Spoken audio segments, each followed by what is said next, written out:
Good evening, good evening. आज अपना संपादकीय रहेगा बांधों की सीजन से जुड़े सवाल। बांधों यानी कि डैम पर चर्चा करेंगे। डैम के विषय में चर्चा करेंगे आज, जो अपने देश में विभिन्न क्षेत्रों में डैम की उपयोगिता क्या है, इन पर क्या क्या सवाल उठ सकते हैं, आज की इनकी परिस्थितियाँ क्या हैं, इस विषय पर चर्चा करना है।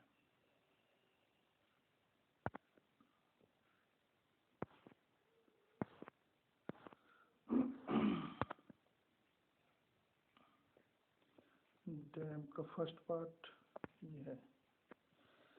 कई राज्यों के बांधों पर संकट हैं, जिनमें महाराष्ट्र, मध्य प्रदेश, गुजरात, छत्तीसगढ़, कर्नाटक, बिहार और उत्तराखंड शामिल हैं।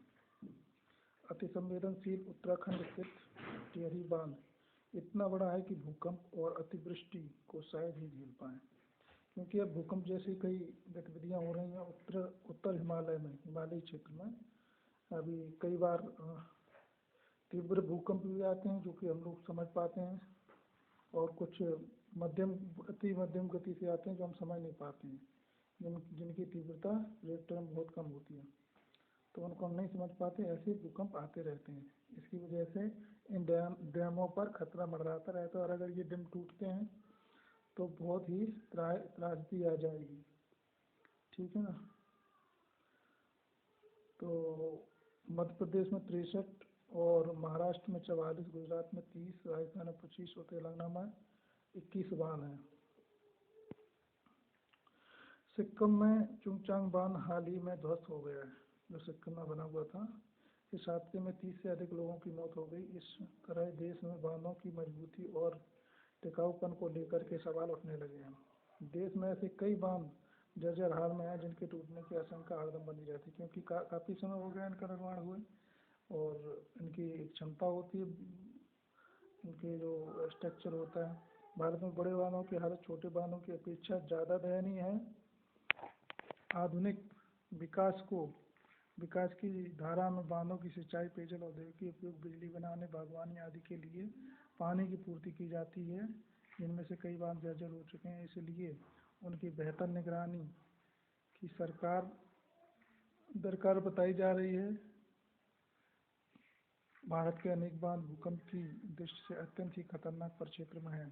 जिन क्षेत्रों में छोटे पैमाने पर भूकंप आए, मतलब प्रत्येक दिन में 1-2 बार भूकंप आता है, ऐसे मान के चलिए, वहाँ बांध टूटने या उनमें दरार पड़ने की आशंका अधिक है। बांधों की बेहतर सुरक्षा और संरक्षण को लेकर भूकंप वैज्ञानिकों और चेतावनियों को इसी संदर्भ में देखा जाना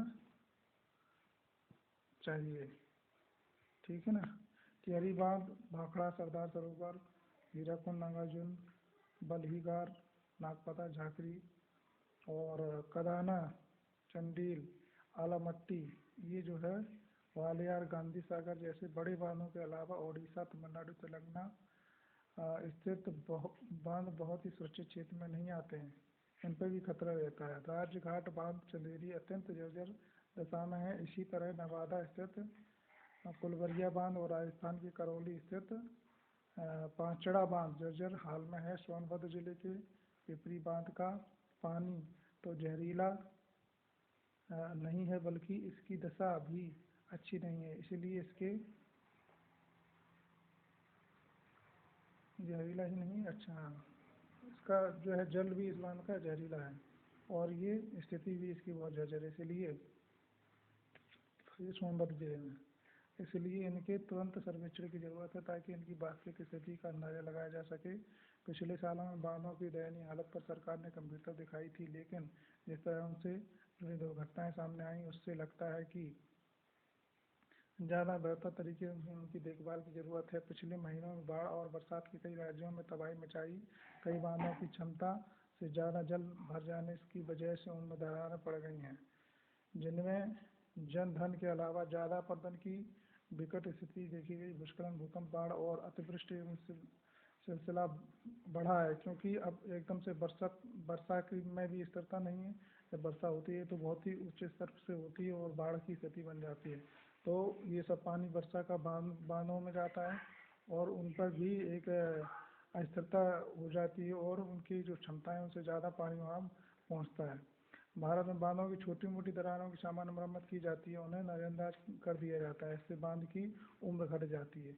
कोई छोटी मोटी दरार आती है तो सरकारी काम है और लोग कर्मचारी उसमें ध्यान नहीं देते हैं और वही उनकी जो क्षमता होती है वो भी कम हो जाती है। कभी कभी तो मामूली दिखने वाली दरारें बहुत खतरनाक साबित होती हैं।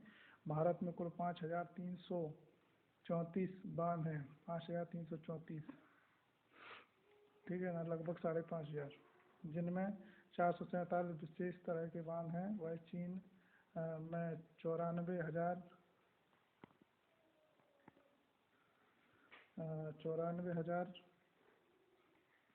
बांध हैं, जिनमें अनेक बांध जर्जर हो चुके हैं। इनमें कुछ ऐसे हैं जिसके टूटने पर भारत पाकिस्तान भी इस पर भी अपने क्षेत्र पर भी असर पड़ेगा। तिरगार्जियस बांध जो यांगसी नदी पर बना है, 410 मील वायर लंबाई का, यह बांध चीन के लिए भले बहुत उपयोगी हो, लेकिन अगर यह बांध टूटा तो भारत के कई इलाके इससे जलमग्न हो जाएंगे। एशिया का सबसे बड़ा बांध हीराकुंड जो उड़ीसा में स्थित है, उसका निर्माण जो है 1957 में हुआ था। यह ऐसे क्षेत्र में है जहाँ अतिवृष्टि, भूकंप और बाढ़ की भी समस्याएं आए दिन देखी जाती हैं। लगभग 5 किलोमीटर क्षेत्र में बनाया गया है। यह बांध कई दृष्टि से उपयोगी रहा है, लेकिन इसकी उम्र ज़्यादा होने की वजह से इसकी खास देखरेख की ज़रूरत है। दिल्ली के आसपास हथनीकुंड बैराज, हरिद्वार में गाजियाबाद, एनसीआर, कई बांधों से। अब इसका दूसरा पार्ट ले लेते हैं जिससे कि हम अच्छे से समझ सकेंगे और ऐसे एडिटोरियल पूरा करेंगे, ठीक है ना। समस्याएं करना पड़ता है, ठीक है ना। इनके आर्थिक नुकसान और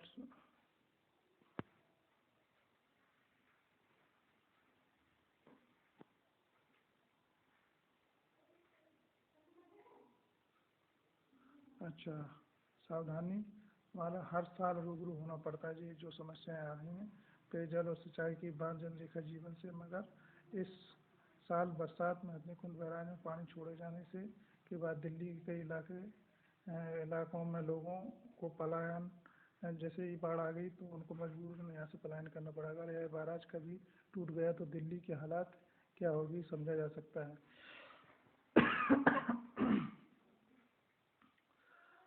एनसीआर भूकंप की दृष्टि से संवेदनशील क्षेत्र में आता है। दिल्ली का ऐसा राज्य है जो पानी के लिए पंजाब, उत्तर प्रदेश, हरियाणा पर निर्भर है, इसलिए जब भी इन राज्यों में अतिवृष्टि होती है तो इसका असर दिल्ली पर पड़ता है। ऐसे में दिल्ली सरकार को इस तरफ गंभीरता से विचार करना चाहिए। बांधों के निर्माण, उनकी सहूलियतें और विकास की गति मिलती है, लेकिन इससे आसपास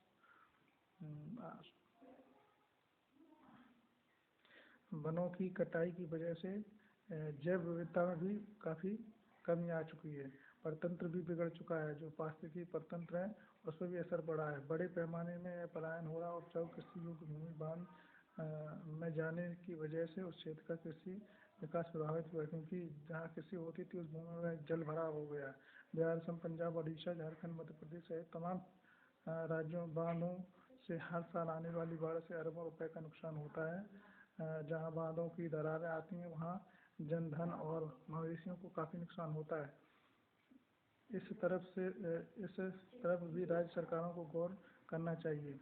गौरतलब है कि बांधों की शहरी लोग कभी कभार ही प्रभावित होते हैं, लेकिन गांव के लोग साल भर उनमें प्रभावित रहते हैं। किसान, आदिवासी और ग्रामीण क्षेत्रों में रहने वाले लोगों को बांधों से जुड़ी अनेक समस्याओं का सामना करना पड़ता है, जिनमें सर्वाधिक नुकसान सांस्कृतिक अपघटन और मनोवैज्ञानिक रूप से बांधों के टूटने का खतरा रहता है। भाई बांध एकदम से टूटेगा तो बाढ़ आ जाएगी और जो है त्राही त्राही मच जाएगी। बड़े बांधों से जुड़ी तबाही का आलम यह है कि पहाड़ों में कभी कभी गाँव पहाड़ों में बिना लीला की भेंट चढ़ जाते हैं। भारत में बने बांध जलवायु परिवर्तन के चलते बारिश के बदलते स्वरूप को ध्यान में रखकर नहीं बनाए गए हैं। ये पानी के बहाव के अचानक उछाल को झेलने में सक्षम नहीं है। सवाल यह भी उठता है कि मेगा जल विद्युत परियोजना कितनी सुरक्षित है। बांधों के टूटने की तरह एक वजह यह भी है कि बादल फटने से बांधों को नुकसान होने का खतरा ज़्यादा होता है। हालांकि यह बांध की उम्र, उनके निर्माण की गुणवत्ता और बड़ी चुनौती ढांचा परियोजना की जलवायु अनुकूलता पर निर्भर करता है। चुंगचांग बांध के टूटने का प्रमुख कारण ग्लेशियर झील में बादल का फटना था। यह लगभग 20 साल पुराना था। इसका मतलब यह है कि अगर बांध की गुणवत्ता से समझौता किया जाता है तो नया बांध भी कभी भी भरभरा कर टूट सकता है। कई राज्यों में बांधों पर ऐसे ही संकट हैं क्योंकि इनके निर्माण कार्य में भी भ्रष्टाचार हुआ है और उनके बांध में जो गुणवत्तापूर्ण बनना चाहिए वो मानक अनुरूप नहीं बने हुए हैं, जिनमें महाराष्ट्र, मध्य प्रदेश, गुजरात, छत्तीसगढ़, कर्नाटक, बिहार, उत्तराखंड आदि। अति संवेदनशील उत्तराखंड स्थित टिहरी बांध अति संवेदनशील है, जिससे कई शहरों पर खतरा है। इसका बड़ा है भूकंप अतिवृष्टि को शायद ही झेल पाएं। और ये जो है आंकड़े के मुताबिक 100 साल पुराने बांधों को मध्य प्रदेश में 63 और महाराष्ट्र में 44, गुजरात में 30, राजस्थान में 25 और तेलंगाना में 21 बांध है। केंद्रीय विद्युत प्राधिकरण जल विद्युत परियोजना को जो है संभावित खतरों के मद्देनजर बांध की गुणवत्ता और उनकी वर्तमान दशा को समझने के मामले में का अध्ययन करने के लिए तकनीकी समिति का गठन किया है। इसके जरिए बांधों से जुड़े तमाम सवालों की समस्याओं को निराकरण के लिए यह समिति सुझाव देगी। संसद के बांध सुरक्षा अधिनियम 2021 पारित किया था। पिछले साल राष्ट्रीय बांध सुरक्षा प्राधिकरण की स्थापना की गई थी। 29 राज्य बांध सुरक्षा संगठन शामिल भी हैं।